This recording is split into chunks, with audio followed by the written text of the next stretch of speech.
High বন্ধুরা, অধিকারী সরোজ ব্লগে তোমাদের স্বাগত। আজ আমাদের গাছে যেমন লঙ্কা হয়েছে, এই যে দেখুন লঙ্কা গাছে প্রচুর লঙ্কা ধরেছে। গাছে চারি সাইডে প্রচুর লঙ্কা ধরেছে। দেখছিলাম লঙ্কার সাইজগুলো খুবই ভালো এবং দেখুন এক ডাল কত লঙ্কা ধরেছে। আজ এই আমাদের দেখুন বন্ধুরা পিঁপের সাইজগুলো,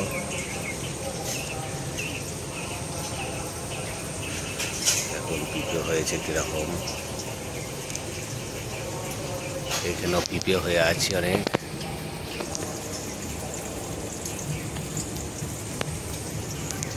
আজকে দুখানা পিঁপে আমরা পারলাম, বেশ পাকা পাকা, এবং গাছের পিঁপেটা খুবই মিষ্টি। আমরা দেখাচ্ছি পিঁপের সাইজগুলো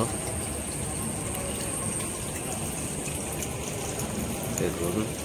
আজ থেকে দুটো পাকা পিঁপে পারলাম, এই যে খুবই সুন্দর সাইজ, পেকে গেছে। একটা 1.5 কেজি ওজনের হবে, খুবই মিষ্টি।